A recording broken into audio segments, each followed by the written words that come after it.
Hello dear students, in today's lecture we are going to start the new chapter, that is composition of matter. Students, in the previous lectures we have seen about what is matter.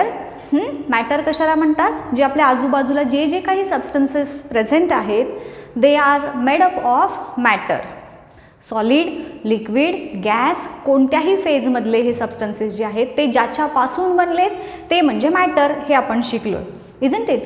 So now in today's lecture or from today we are going to start or we will be dealing with what is exactly matter, what is its composition, what are its types and so on. Okay, so before starting with I will like to clear one concept regarding the matter. See students, तुम्हाला काही questions विचारलेले आहेत तुमच्या टेक्स्टबुकमध्ये, can you रिकॉलमध्ये की what are states of matter and what are types of matter. हमखास तुमचा गोंधळ होणारा हे क्वेश्चन्स आहेत. स्टेट्स म्हटलं की टाईप्स, टाईप्स म्हटलं की स्टेट्स, हे मुलांचे होतातच. सो तो पार्ट आधी आपण क्लिअर करून घेऊया की स्टेट्स विचारलं की तुम्ही काय लिहिणार आणि टाईप्स विचारलं की काय लिहिणार. So basically first concept it is matter. मॅटरची डेफिनेशन ऑलरेडी आपण शिकलो आहे, बट इथे या चॅप्टरचा एक पार्ट आहे म्हणून तुम्हाला परत एकदा सांगते की it is anything around us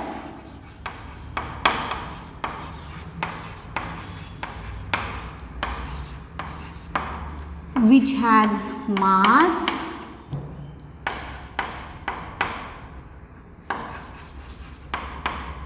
and which occupy space. आपल्या आजूबाजूला जे आहेत सबस्टन्सेस की ज्याला काही स्पेसिफिक असं मास आहे आणि जे जागा व्यापतात which occupy space, those are called as matter. आता ह्यातला महत्त्वाचा part that is types of matter. ठीक आहे, टाईप्स ऑफ मॅटर तुम्हाला जर विचारलं तर मॅटरचे तीन मेन जे टाईप्स आहेत ते तुम्हाला लिहायचे आहेत. That is element, compound and mixture. Okay, these are the types of matter. मॅटरचे प्रकार, टाईप्स काय काय आहेत? Element, compounds and mixture. आपण ह्याच्याबद्दल डिटेल पुढं शिकणारच आहोत. एलिमेंट म्हणजे एक सिंगल टाईप ऑफ मॅटरपासून जे बनलेले आहेत ते सबस्टन्सेस, त्यांना आपण एलिमेंट म्हणतो. To or more elements combine chemically and they form compound. And when two or more elements combine physically or there is no chemical reaction in between these elements, then mixtures जे आहेत ते form होतात. असे साध्या concepts आहेत, एकदम details आपण पुढं नंतर शिकणारच आहोत. सो बघा स्टुडंट्स, हे झाले तीन टाईप्स ऑफ मॅटर. आणि जर तुम्हाला स्टेट्स ऑफ मॅटर विचारलं, मॅटरच्या स्टेट्स, तर त्या तीन स्टेट्स आहेत again, that is solid, liquid and gas. Okay, so don't get confused between matter, types of matter and states of matter. Types म्हटलं की एलिमेंट, कंपाऊंड, मिक्सचर, आणि स्टेट्स ऑफ मॅटर म्हटलं की सॉलिड, लिक्विड, गॅस. हे डोक्यात ठेवणार, विसरायचं नाही. Okay, so today we are going to focus on the states of matter. हे जे सॉलिड, लिक्विड, गॅस हे तीन स्टेट्स आहेत की नाही मॅटरच्या, त्याच्याबद्दल डिटेल इन्फॉर्मेशन आपण आजच्या लेक्चरमध्ये बघणार आहोत. सो हा पार्ट मी आता रब करते. The first state of matter, it is solid state. Okay, now what are the features of solids? Have you seen any solid substance? Yes, of course you have seen. So what is the difference or what are the physical features or characteristics of a solid substance? That we will see.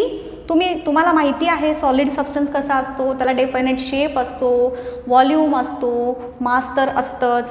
So what are the features or particular characteristics of solids? Let us revise or let us write these. So before writing the characteristics of solids, students, I like to draw one diagram for you which indicates about the positions or the size or the composition of matter which is present in solid state. याच्यामध्ये सॉलिड्समध्ये जे atoms present असतात तर त्यांच्यामध्ये असणारी जी space असते ती एकदम less. Atoms are compactly arranged. There is very less or no space in between the atoms of solids. सॉलिडमध्ये जे ॲटम्स आहेत ते अशा पद्धतीनं कॉम्पॅक्टली अरेंज्ड असतात, एकमेकांच्या खूप जवळजवळ अरेंज्ड असतात आणि म्हणून सॉलिड्समध्ये असणारे जे ॲटम्सचे बॉन्ड्स ब्रेक करण्यासाठी किंवा त्यांना लिक्विडमध्ये कन्व्हर्ट करण्यासाठी आपल्याला जास्त अमाऊंट ऑफ एनर्जीही द्यावी लागते. कारण forces of attraction between the atoms of solids are comparatively higher than liquids or gases. So ते फोर्सेस इझिली ब्रेक होत नाहीत, बॉन्ड्स जे असतात ते, and hence we require more force or more energy to break the bonds which are present between the atoms of solid substances. Okay, so students, आता याच्यावरून आपण specific characteristics of solid substances काय काय आहेत बघूया. जसं की तुम्हाला मी आत्ता सांगितलं, the particles are closely arranged.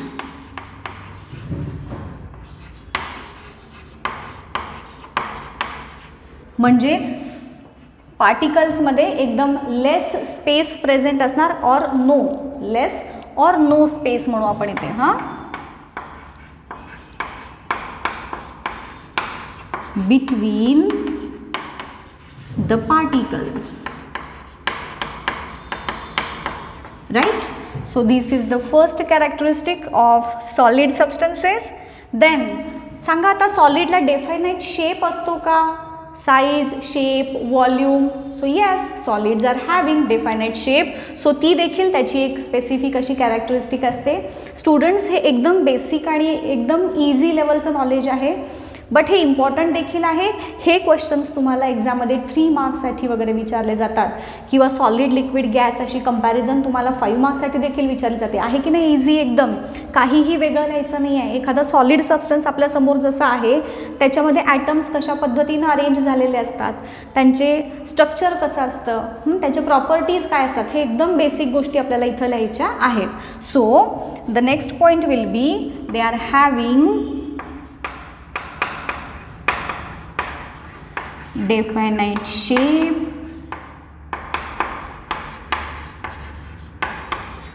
and also volume. Every solid substance has a definite shape as well as volume. Okay, so next part or next is they are having high density. जसं मी तुम्हाला आता सांगितलं, particles हे closely arranged असल्यामुळं density म्हणजे घनता एकदम closely arranged आहेत ना, सो त्यांचे डेन्सिटी जी असते ती हाय असते as compared two liquids and gases. काही लिक्विड्स असे आहेत की ज्यांची डेन्सिटी हाय आहे, बट जनरली आपण जर कम्पेअर करायचं झालं तर solids are having higher density than liquids or gases. Okay, so the next is they are almost non compressible.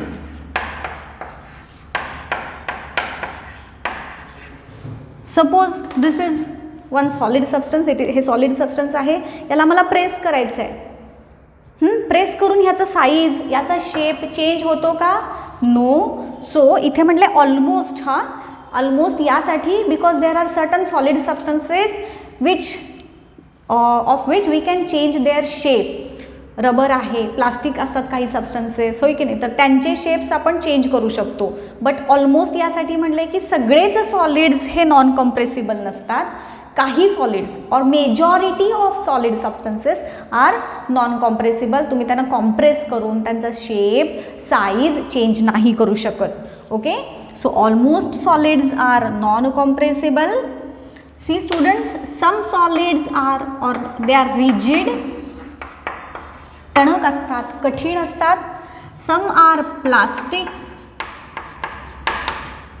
Bend होणारे प्लास्टिक सबस्टन्सेस कसे असतात, काही टफ असतात, but certain type of plastic substances are easily they movable, elastic सारखे plastic, और they are also elastic. Rigid म्हणजे एकदम कठीण, इलास्टिक म्हणजे कसेही मूव्ह होणारे, प्लास्टिक ही त्याच्या इंटरमिजिएट स्टेज असं आपण कन्सिडर करूया. Okay, so these are some characteristics or features of the solid states. आहे इझी, समजलं सगळ्यांना. Now the next state is liquid state. आता मी परत एक छोटीशी आयडिया सांगते तुम्हाला. फक्त तुम्हाला काय करायचं आहे, हे सॉलिड स्टेट जे आहेत त्याचे कॅरेक्टरिस्टिक्स लक्षात ठेवायचे आहेत आणि त्याचे कंपॅरेटिव्हली लिक्विड स्टेटमध्ये कसे कसे चेंजेस होत जातात हे तुम्हाला आपोआप सांगता येईल. For example, particles are closely arranged असं आपण इथे लिहिलं आहे इन केस ऑफ सॉलिड्स. मग लिक्विड स्टेटच्या बाबतीत आपण काय लिहिणार, particles are farther from each other. Diagrammatically जर दाखवायचं झालं तर again we can draw diagram like this. त्याच्यामध्ये पार्टिकल्स हे थोडेसे लांब लांब असलेले दाखवायचे. अँड डिपेंडिंग ऑन धिस आपण काय लिहू शकतो, द पार्टिकल्स आर इथे क्लोजली अरेंज्डच्या ऐवजी farther from or away from each other असं देखील लिहू शकतो. So particles are away or farther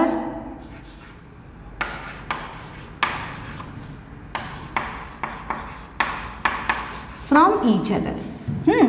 एक पॉइंट झाला, याच्याशी बरोबर अपोजिट असणारा, इथे जवळ आहेत, इथे लांब लांब आहेत. नाव having definite shape and volume.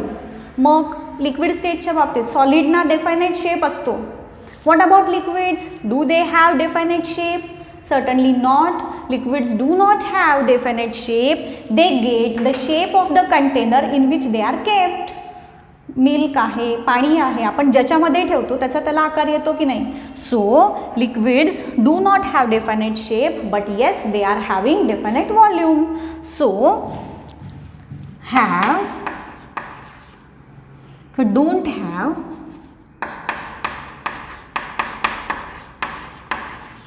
definite shape but have volume, definite volume.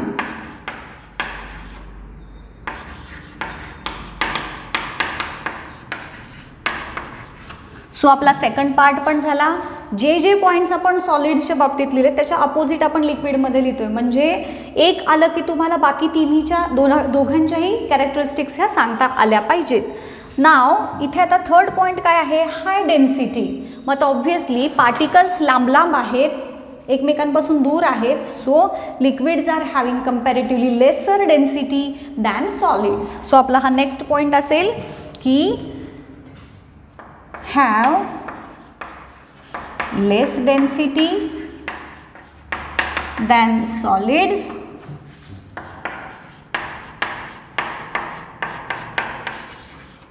Okay, see students, now they are almost non compressible. हे सॉलिडच्या बाबतीत आपण लिहिलं. what we can write about liquid state, liquids are compressible but they are not much compressible. थोडेफार त्यांना आपण compress करू शकतो.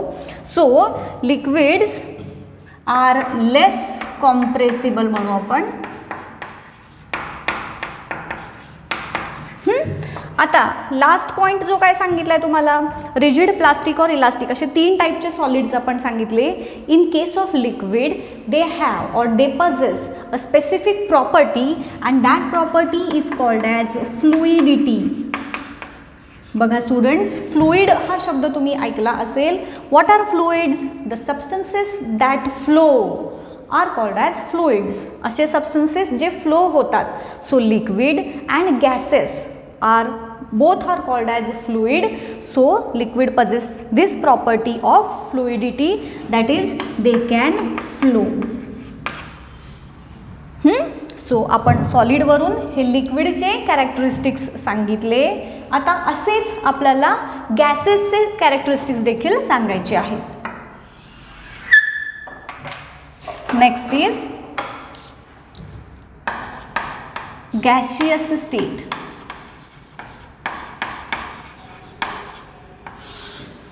Again डायग्रॅमॅटिकली जर आपल्याला रिप्रेझेंट करायचं असेल तर काय सांगणार इथे, यांच्यामधले पार्टिकल्स हे खूपच लांब असतात एकमेकांपासून. Particles are very far or very apart from each other. So diagrammatically I will show like this. खूपच लांब लांब असे हे पार्टिकल्स जे आहेत ते दाखवायचे. ह्या 3 डायग्राम्सवरून तुम्हाला आयडिया येईल about the structures of solid, liquid and gas, isn't it.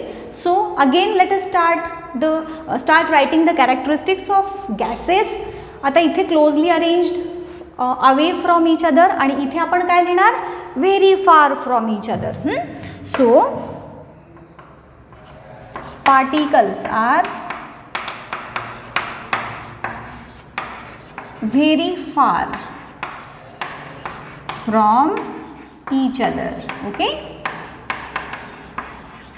काहीही मी वेगळं सांगत नाही स्टुडंट्स. एकच पॉईंट आपण पहिल्यांदा हे सॉलिडचं व्यवस्थित जेव्हा तुमच्या लक्षात येतील ना कॅरेक्टरिस्टिक्स, तेव्हा तुम्ही आपोआप लिक्विड आणि गॅसेसबद्दल इझिली सांगू शकता.